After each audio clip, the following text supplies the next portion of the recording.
नमस्कार मित्रों, मेरा नाम है भीम सिंह मीना और मैं प्रधानाचार्य पद पर कार्यरत हूँ। तो हम सीबीएसई कोर्स के अनुसार कक्षा 12 की राजनीति विज्ञान का भाग सेकंड पढ़ रहे हैं और उसमें हम पहला पार्ट पढ़ रहे हैं। उसका नाम है राष्ट्र निर्माण की चुनौतियाँ। तो राष्ट्र निर्माण की चुनौतियाँ हमने पढ़ ली थी। 3 चुनौतियाँ कौन सी थी पिछले वीडियो में आप देखिएगा, आई बटन पे लिंक मिल जाएगा और डिस्क्रिप्शन पे भी इसका लिंक मैं दे दूँगा आपको, तो वो आप वीडियो देखिएगा। और आज हम पढ़ते हैं विभाजन, विस्थापन और पुनर्वास। इसकी अगली कड़ी के रूप में हम पढ़ रहे हैं विभाजन, विस्थापन और पुनर्वास। तो मित्रों, प्यारे विद्यार्थियों, विभाजन भारत की एक ऐसी त्रासदी है। 15 और 14 अगस्त की रात को जब भारत आज़ाद हुआ 1947 में, तो एक बहुत बड़ी खुशी का अवसर भी था ये, और लोगों के लिए बहुत बड़े दर्द का एक सबब भी बना ये, क्योंकि इसमें पहले जो इंडिया कहलाता था, पूरा विशाल भारत जो कहलाता था, उसको 2 हिस्सों में बांट दिया गया। अंग्रेज़ सरकार ने इसको 2 हिस्सों में बांटा और जो मुस्लिम लीग नाम का एक संगठन था जो कि मुसलमानों के हित में काम करता था, उनका जो द्विराष्ट्र का सिद्धांत था उसको मान्यता दी गई। और इस द्विराष्ट्र सिद्धांत के अनुसार इंडिया को 2 भागों में बांटा गया। एक का नाम रखा गया पाकिस्तान और दूसरे का नाम रखा गया भारत। तो ये भारत और पाकिस्तान के पीछे जो धारणा थी मुस्लिम लीग की, उनका ये कहना था कि भारत 2 धर्मों का देश है, 2 प्रकार के लोगों का देश है। एक प्रकार के लोग इसमें मुसलमान हैं और दूसरे प्रकार के लोग इसमें हिंदू हैं। तो हिंदू लोगों के लिए भारत बनाया गया और मुसलमानों के लिए उन्होंने कहा कि पाकिस्तान बनाया जाना चाहिए। हालांकि ये बहुत सत्य बात नहीं थी, क्योंकि भारत हिंदू और मुस्लिम 2 ही जातियों का या 2 ही धर्मों का देश नहीं था। इसमें बहुसंख्यक और अल्पसंख्यक प्रकार के बहुत सारे धर्म और जाति के लोग रहा करते थे। हिंदू, मुस्लिम, सिख, ईसाई, अन्य प्रकार के जो लोग थे वो बहुतायत में पाए जाते थे। परंतु उन्होंने इन 2 ही धर्मों को विशेष महत्व देते हुए 2 राष्ट्रों के निर्माण की मांग की और 14 और 15 अगस्त की रात्रि को भारत को 2 देशों में बांट दिया गया। एक का नाम रखा गया भारत और दूसरे का नाम रखा गया पाकिस्तान। द्विराष्ट्र सिद्धांत था, इसका कांग्रेस ने जमकर विरोध किया। कांग्रेस उस समय एक राष्ट्रवादियों का संगठन था, जो राष्ट्र हित में काम करने वाला एक संगठन था। संगठन ने द्विराष्ट्र सिद्धांत जो मुस्लिम लीग द्वारा प्रतिपादित किया गया था उसका कड़ा विरोध किया। परंतु धीरे धीरे 1940 में राजनीतिक मोर्चों पर कई बदलाव हुए और मुस्लिम लीग और कांग्रेस में राजनीतिक प्रतिस्पर्धा और ब्रिटिश शासन की भूमिका पर विचार विमर्श और चर्चा हुई और अंततः दोनों संगठनों ने इस सिद्धांत को मान्यता प्रदान कर दी कि भारत को 2 देशों में बांटा जाएगा, इंडिया को 2 देशों में बांटा जाएगा। एक का नाम रखा जाएगा भारत, दूसरे का नाम रखा जाएगा पाकिस्तान। अब ये जो विभाजन हुआ वो बड़ा दर्दनाक था, बहुत ही कठिन था, बहुत ही खतरनाक था। और ये जितना सुनने में हमें आसान लग रहा है कि इनको 2 देश में बांट दिया गया, उतना व्यवहार में संभव नहीं था। व्यवहार में इसको अपनाना संभव नहीं था और लोगों में इतनी कटुता भर गया, ये लोगों के जीवन में इतनी त्रासदी लाया, लोगों के जीवन में इतनी परेशानी लेके आया ये विभाजन की इसका वर्णन भी मुश्किल से किया जा सकता है। क्योंकि एक व्यक्ति को कैसा महसूस होता है जब अपने वतन को छोड़ते हुए, अपने देश को छोड़ते हुए, अपने दादा और पुरखे जहाँ लंबे समय तक रहते आ रहे हैं उसी देश में एक पराये की तरह अगर किसी के साथ व्यवहार किया जाता हो तो निश्चय ही लोगों के जीवन पे क्या गुजरी होगी, उनके व्यक्तिगत मामलों में कितना बड़ा दखल हुआ होगा, ये इसका अंदाज़ा आसानी से लगाया जा सकता है। इस विभाजन का जो आधार मुख्य रखा गया वो ये था कि इसमें धार्मिक बहुसंख्यकों को महत्व दिया गया। अर्थात जिस एरिया में धार्मिक बहुसंख्यक रहते हैं वो एरिया उसी देश में शामिल हो जाएगा। अर्थात जिस एरिया में हिंदू बहुसंख्यक हैं उनको भारत में शामिल कर लिया जाएगा और जिस एरिया में मुस्लिम बहुसंख्यक रहते हैं वहाँ पर पाकिस्तान को मान लिया जाएगा। देखने में ये बात बहुत आसान लगती है कि हिंदू जहाँ रहते हैं भारत रख दिया जाए और मुसलमान जहाँ रहते हैं वो उसको नाम पाकिस्तान रख दिया जाए या उस एरिया को पाकिस्तान में शामिल कर दिया जाए। परंतु ये विषय बड़ा कठिन था क्योंकि ऐसा कोई भी जगह नहीं थी, ऐसी कोई भी पर्टिकुलर जगह नहीं थी जहाँ केवल बहुसंख्यक समुदाय ही रहता हो। आमतौर पे जो समाज की प्रकृति होती है वो है कि मिलजुल कर लोग रहते हैं और सभी मिलजुल कर रहा करते थे। तो इस विभाजन में बहुत सारी दिक्कतें आई।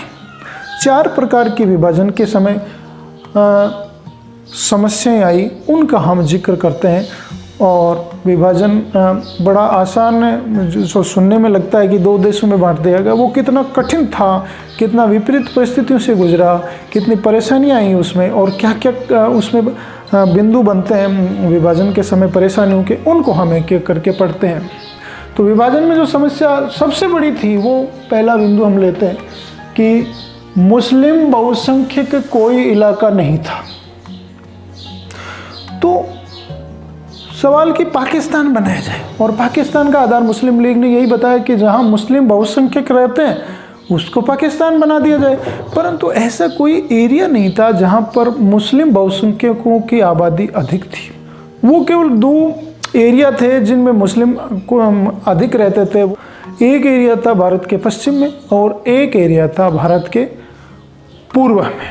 वो अन्य कोई भारत का एरिया ऐसा नहीं था जिसमें कि बहुसंख्यक मुस्लिम पाए जाते हों, क्योंकि ये सभी धर्मों के लिए बना हुआ राष्ट्र था। सभी धर्मों ने मिलकर देश का विकास किया था, तो सभी मिलजुल कर मिक्स टाइप से रहते थे। तो 2 इलाकों में मुख्य रूप से जो एक इलाका था जिसको पूर्वी एरिया और दूसरे को पश्चिम एरिया कहा जाता था। तो पूर्वी एरिया जिसको आजकल हम बांग्लादेश कहते हैं, और उत्तर पश्चिम में जो एरिया था पश्चिमोत्तर प्रांत, तो उसमें बहुसंख्यक लोग रहा करते थे। परंतु ऐसी कोई युक्ति नहीं थी कि पूर्व और पश्चिम के एरिया को मिलाकर एक राष्ट्र बना दिया जाए, क्योंकि जो भौगोलिक दूरियां थी, जो सैकड़ों हजारों किलोमीटर की पूर्व और पश्चिम एरिया में, वो स्वाभाविक थी, प्रकृति ने उसको बनाया था। तो फिर निर्णय किया गया कि पूर्वी एरिया और पश्चिम एरिया को मिलाकर एक देश बनाया जाए, जिसको पूर्वी पाकिस्तान कहा गया पूर्वी एरिया को, और पश्चिम को पश्चिमी पाकिस्तान कहा गया। तो 2 धरती के अलग अलग टुकड़े, आमतौर पर राष्ट्र एक ही होते हैं, परंतु 2 अलग अलग भौगोलिक दूरियां जिनमें हजारों सैकड़ों किलोमीटर की थी, उनको मिलाकर एक राष्ट्र का निर्माण कर दिया गया और उसका नाम रखा गया पूर्वी पाकिस्तान, और पश्चिमी पाकिस्तान संयुक्त रूप से उसका नाम रखा गया पाकिस्तान। दूसरी समस्या विभाजन के जो समय आई वो थी कि मुस्लिम बहुल हर इलाका पाकिस्तान में शामिल नहीं होना चाहता था। मुस्लिम जहां अधिक रहते थे वो भी कई एरिया ऐसे थे जो नहीं चाहते थे कि हम पाकिस्तान में जाएं। एक पश्चिमोत्तर प्रांत था उस समय भारत में, जिनके प्रमुख नेता थे खान अब्दुल गफ्फार खान। पश्चिमोत्तर प्रांत के निर्विवाद नेता थे, बहुत ही जनप्रिय नेता थे, लोकप्रिय नेता थे खान अब्दुल गफ्फार खान, जिनको सीमांत गांधी भी कहा जाता था। वो इस द्विराष्ट्र सिद्धांत के बिल्कुल खिलाफ थे और वो बिल्कुल पाकिस्तान में शामिल नहीं होना चाहते थे। परंतु इतने लोकप्रिय नेता की बातों को नज़रअंदाज किया गया तत्कालीन ब्रिटिश सरकार द्वारा, और अन्य जो कांग्रेस और मुस्लिम लीग सभी ने इनको नज़रअंदाज किया और पाकिस्तान की मांग को स्वीकार कर लिया गया। तो ये बड़ी समस्या थी कि बहुत सारे मुस्लिम इलाके वो पाकिस्तान में शामिल होना नहीं चाहते थे या विभाजन नहीं चाहते थे, फिर भी मजबूरन उनको विभाजन में शामिल होना पड़ा।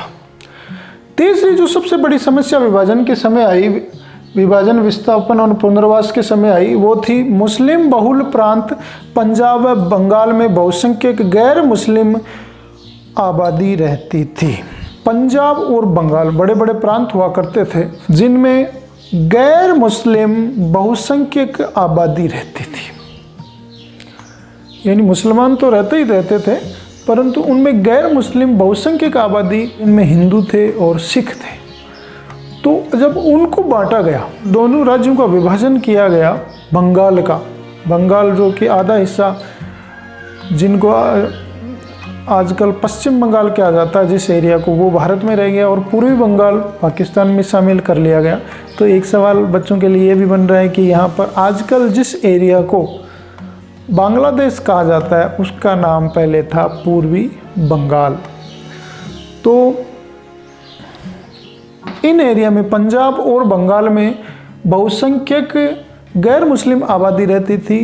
वो ये नहीं चाहते थे कि हम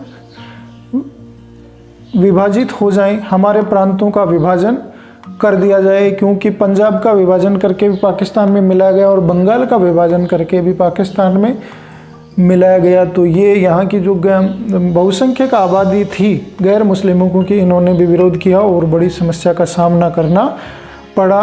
और ये जो मुस्लिम, तो यहाँ समस्या का समाधान करने के लिए कुछ सुझाव आए। उनमें से एक सुझाव था कि निचले स्तर के प्रशासनिक हलके को आधार विभाजन का बनाया जाएगा। अर्थात पंजाब और बंगाल में जिस इलाके में, इलाका यहाँ आज के उदाहरण के तौर पर समझें तो जिला या तहसील को ले सकते हैं, तो जिस तहसील में या जिस ज़िले में मुस्लिमों की संख्या अधिक होगी उसको पाकिस्तान में शामिल कर लिया जाएगा, और जिस तहसील या ज़िले में या जिस एरिया में हिंदुओं या सिखों की संख्या अधिक होगी उसको भारत में शामिल कर लिया जाएगा।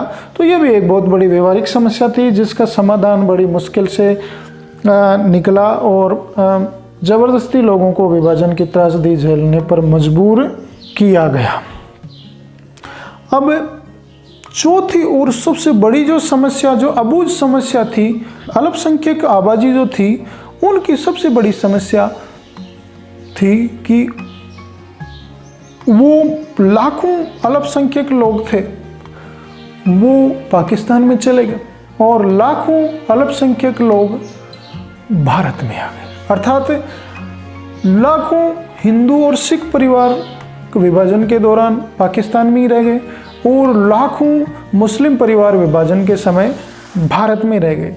तो उनमें बड़ी असंतुष्टि थी कि बॉर्डर के दोनों पार ऐसे एरिया थे जहाँ मुसलमान थे और हिंदू थे, दोनों तरफ ऐसी आबादियों की बहुतायत थी। तो उनके लिए सबसे बड़ी जटिल समस्या ये थी कि किस प्रकार से इनको विभाजित किया जाए या किस प्रकार भारत और पाकिस्तान का विभाजन तार्किक रूप से किया जाए कि ये जातियां असंतुष्ट नहीं हो, परंतु उसका कोई समाधान, व्यवहारिक समाधान किसी के पास भी नहीं था और किसी के पास कोई योजना नहीं थी। योजना 14 और 15 अगस्त को जब भारत का विभाजन हो गया तो अब किसी के पास भी कोई भी समाधान नहीं था कि ये समस्या क्या है और इसका किस प्रकार से हल किया जाए। और 14 और 15 अगस्त के लोगों को समझ में नहीं आया कि वो भारत में हैं कि पाकिस्तान में हैं, क्योंकि अचानक जो प्रशासनिक फैसला हो गया या तो उसमें लोगों को समझ में नहीं आया कि उसको किस देश में रखा गया है, क्योंकि मुसलमान भी भारत में थे, मुसलमान ही पाकिस्तान में थे, हिंदू भारत में थे, हिंदू पाकिस्तान में भी थे, सिख पाकिस्तान में भी थे, सिख भारत में भी थे, ईसाई पाकिस्तान में भी थे, ईसाई भारत में भी थे। तो किसी को भी कुछ समझ में नहीं आया कि उनका मुल्क कौन सा है, भारत है कि पाकिस्तान है। और जब लोगों को आहट लगी कि दोनों देशों का धार्मिक आधार पर बंटवारा होने जा रहा है तो लोगों ने एक दूसरे पर हमला करना प्रारंभ कर दिया। जहाँ बहुसंख्यक आबादी थी वहाँ पर लोग एक दूसरे को मारने पीटने लगे और लोगों को परेशान करने लगे, लोगों को प्रताड़ना का शिकार होना पड़ा और ये बड़ी भयंकर और दर्दनाक परिस्थितियाँ मित्रों उत्पन्न हो गई और इनका समाधान निकालना बड़ा ही मुश्किल था। तो ये 4 प्रकार की समस्याएं थी वो भारत के विभाजन के समय आई। उनको मैं एक बार फिर आपको बता देता हूँ कि मुस्लिम बहुसंख्यक कोई इलाका नहीं था। सबसे बड़ी समस्या थी कि भारत और पाकिस्तान बनाते समय कि मुस्लिम बहुसंख्यक कोई इलाका ऐसा विशेष नहीं था जिसको भारत और पाकिस्तान में अलग अलग शामिल किया जाए। अब दूसरी समस्या यह थी कि मुस्लिम बहुल हर इलाका पाकिस्तान में शामिल नहीं होना चाहता था। तीसरी समस्या थी कि बहुत से जो प्रांत थे पंजाब और बंगाल जैसे जिनमें बहुसंख्यक गैर मुस्लिम आबादी रहती थी तो उनका विभाजन भी बहुत बड़ी समस्या थी। और चौथी और अबूझ समस्या जो थी वो अल्पसंख्यकों की थी जो कि भारत में भी थे और पाकिस्तान में भी थे, तो उनको किस प्रकार से अलग अलग देश में वितरित या विभाजन किया जाए, ये एक अबूझ पहले थी। तो लोग बड़े परेशान हो गए। दिल्ली के आसपास भी बहुत सारे मुसलमान रहते थे जिनको किस देश में शामिल किया जाए कुछ भी समझ में नहीं आया। तो माहौल ऐसा बना कि लोगों ने अपने आप को अजनबी महसूस करना प्रारंभ कर दिया। अपने ही देश में जहां उनके लंबे समय से दादा पुरखे रहते आए थे वही देश उनके लिए पराया हो गया था। सन 1947 में 15 अगस्त के 1947 में तो लोगों के जीवन पर क्या गुजरी, इसको हम आगे के पाठों में भी पढ़ेंगे दोस्तों। इस वीडियो को लाइक करें, शेयर करें और सब्सक्राइब अवश्य करें। लगातार हम पाठों को पढ़ते रहेंगे। Thank you.